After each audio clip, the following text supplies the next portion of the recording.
and that would be Chiang Kai-Shek, a very controversial figure here in Taiwan. He died in 1975. But yeah, he has this huge bronze statue and this huge memorial hall dedicated to him right here in the middle of Taipei. And yeah, I think this is a very good spot to start the Taiwan videos. One of the most iconic places here in Taipei. It's kind of a cloudy and windy day today. A typhoon is supposed to be rolling through here, but hadn't quite happened yet. Who was Chiang Kai-Shek? And why would I start the videos here? You know, before I came here, I did a lot of research to learn as much about Taiwan as possible.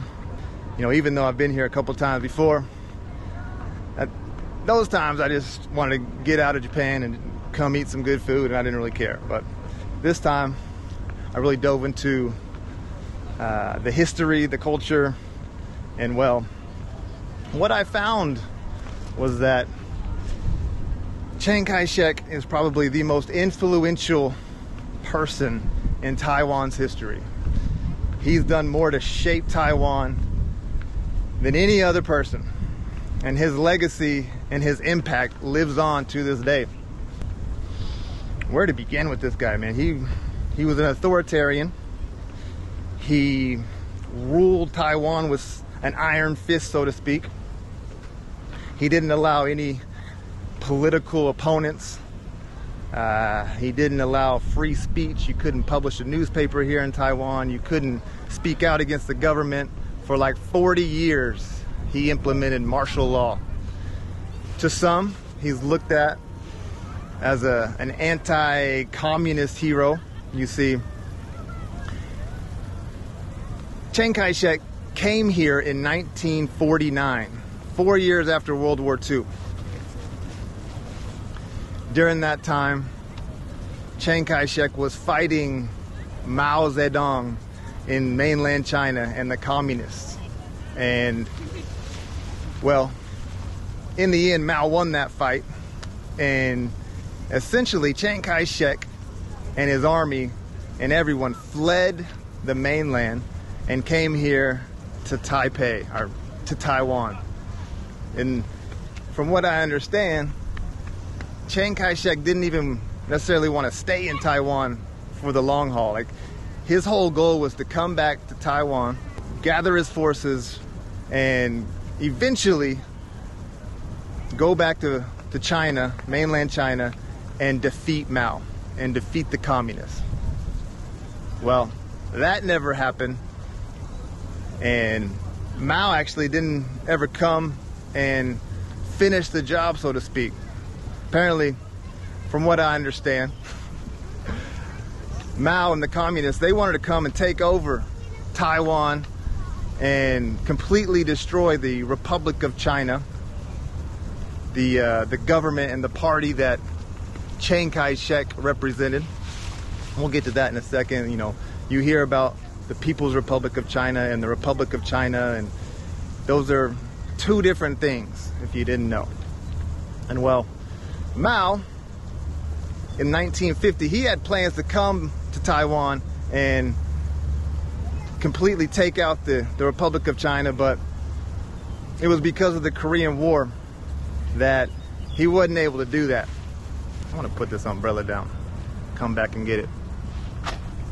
So the Korean War happened, and well, that distracted Mao and the communists, and he never got a chance to come back. And so, in a way, maybe that saved Chiang Kai-Shek, and he was able to stay here for another 30 years or so, from 1949 to, 26 years.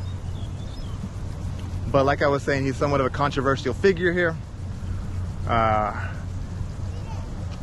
Democracy here in Taiwan is a relatively new concept and a new thing.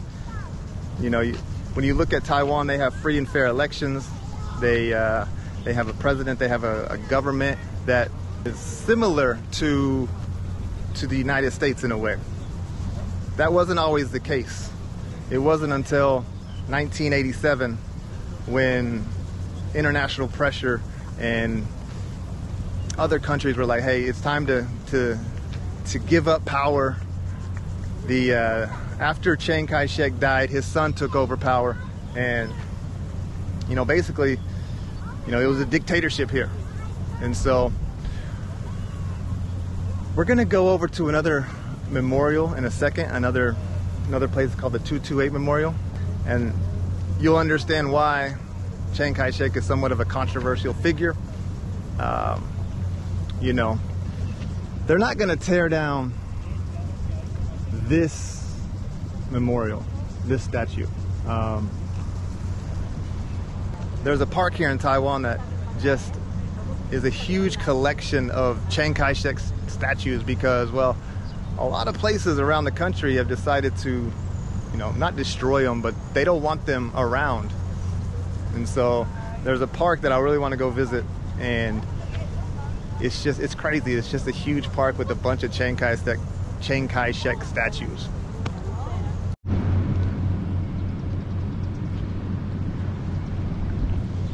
And it looks like they're setting up for a party, a concert or something. Tonight, maybe?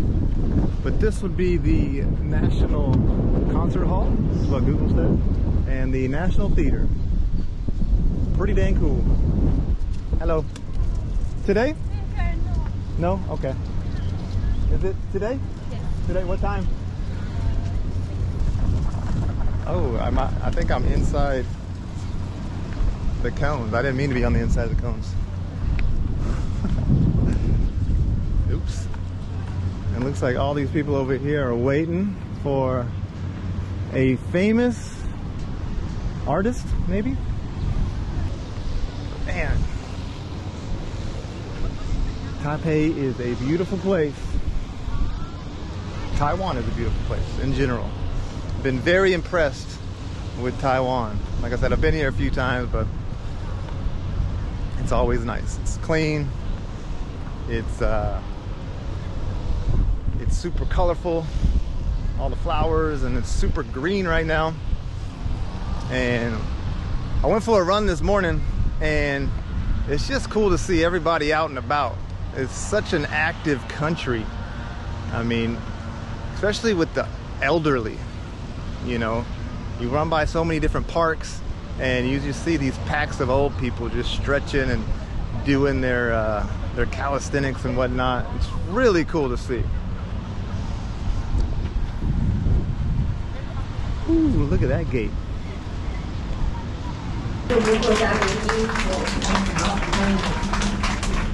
No idea what's going on here.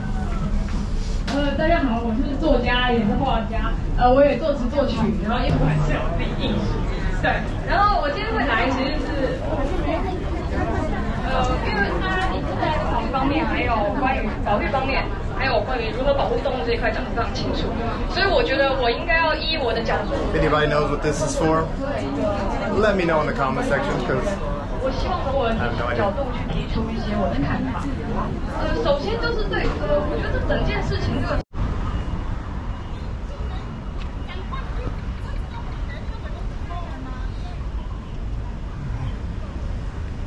So I've made it to the 228 Peace Memorial Park. 228 meaning February 28th. Maybe one of the most important dates here in Taiwan, if not the most important. So important that they build memorials and parks. It's a national holiday. So, what happened on February 28th, 1947? Well, can't really talk about what happened that day without going back in time another 50 plus years or so, just to add a little bit of context. In 1895, Japan took control of Taiwan. They were the first country to fully colonize Taiwan. Before that, the Dutch had been here.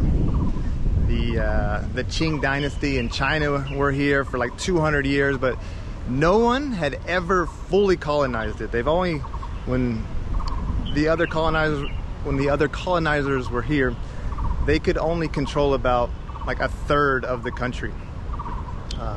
Put down the umbrella again. I'm tired of walking with it.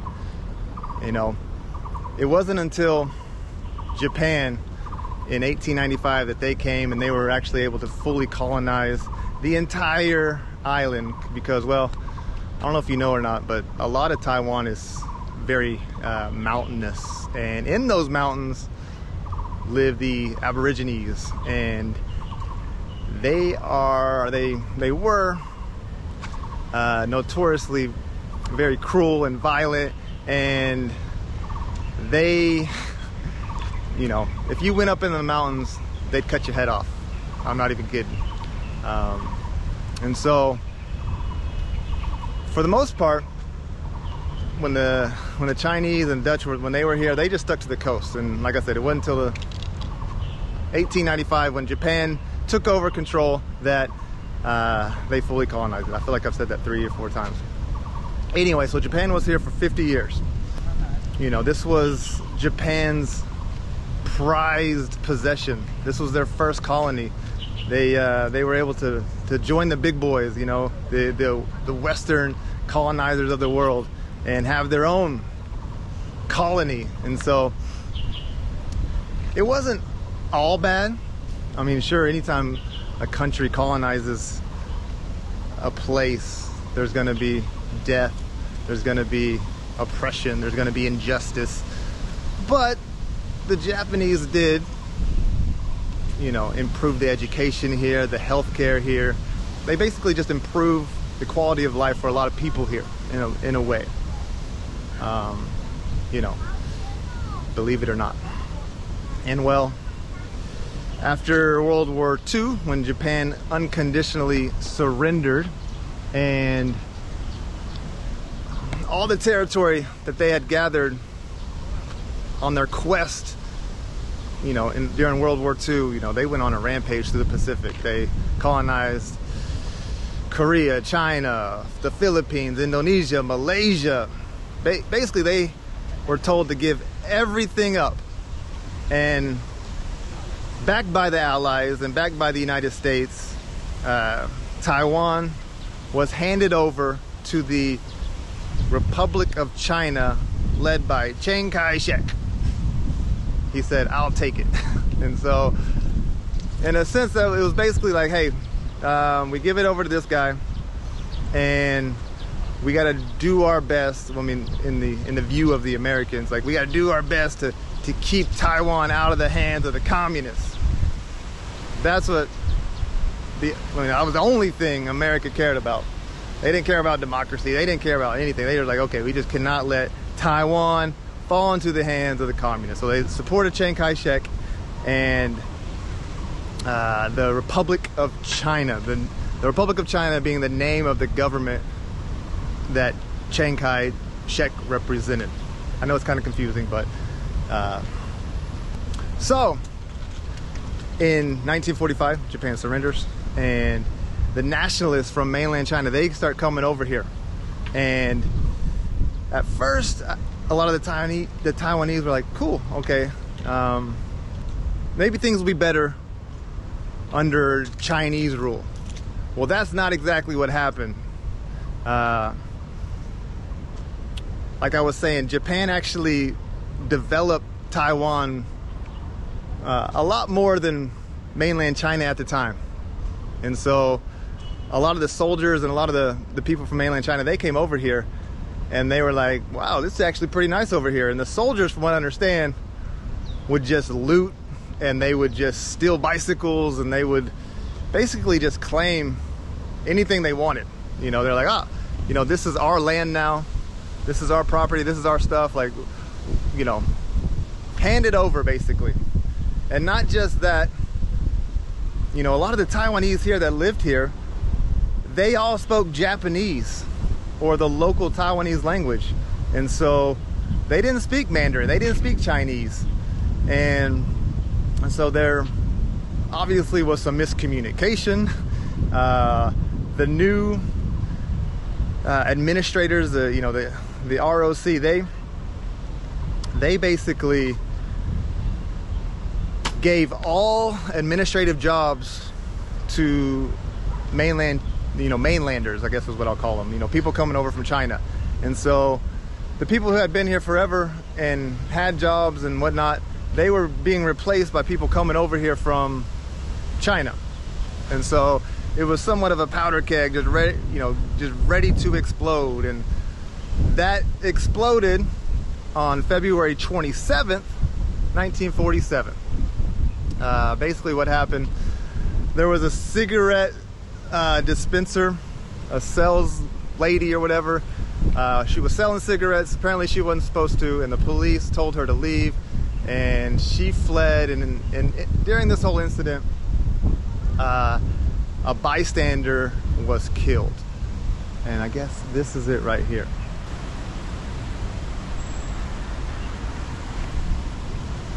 And so February 27th, a lady selling cigarettes gets stopped by the police.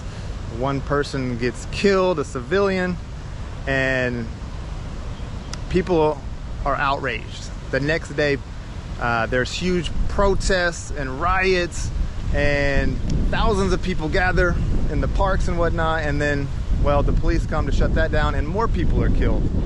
And that just set the people off here in Taiwan. And then they started killing the mainlanders indiscriminately. Like, they would, from what I understand, they would just go to people, and if they didn't speak Japanese or the local language, then they might just kill you. And so it was a crazy time, obviously, to be here. A wild and crazy time. Not that kind of wild. But and then this was happening in 1947. Chiang Kai-Shek isn't even here. What happens after that, well, is what's known as the White Terror period here in Taiwan. Another kind of controversial issue. For the next 40 years, Chiang Kai-Shek and the ROC and the Republic of China implemented martial law, and it was basically a government-led suppression. Basically, he just clamped down on authority, and through that, thousands of people were killed. Anyone who spoke out against the ROC, the Republic of China, and Chenk Kai-Shek were probably either put in prison, exiled, maybe even executed. And this was something that people couldn't talk about until around like 1987, 1990. And so it was not until then that parks like this opened up, and you can talk about issues like that a little more openly. You couldn't do that back then. You couldn't just walk around with a camera and talk about it. I might not be leaving Taiwan. And so it is because of things like that that Chiang Kai-Shek is looked upon negatively. And so I'm interested to hear what you have to say about all that. Like I said, I'm still learning. I'm no professor. I'm just an amateur historian who likes learning new things, and so stuff like this is really intriguing to me, and I like talking about it. So if you're new to this channel, this is kind of stuff that I like to talk about. We're gonna obviously see more of Taiwan, and I like eating the food and diving into local culture and things like that, but juicy nuggets like this and dark history, like that's really what I love to learn about and try to explain and talk about on this channel. Okay, I need some water. Alright guys, I think that's just about gonna do it for today's video. Hope you learned something about Chiang Kai-Shek in Taiwan, and I'll be here another month and we got a lot to talk about, and yeah, this won't be the last time I mention his name, I'm sure. So whew, but I'm exhausted, I'm tired. I already have 18,000 steps today. It's time to get off the feet and go relax a little bit. So thanks for joining me. I hope wherever you are, you're doing well and staying safe. And I'll see you in the next video. Peace.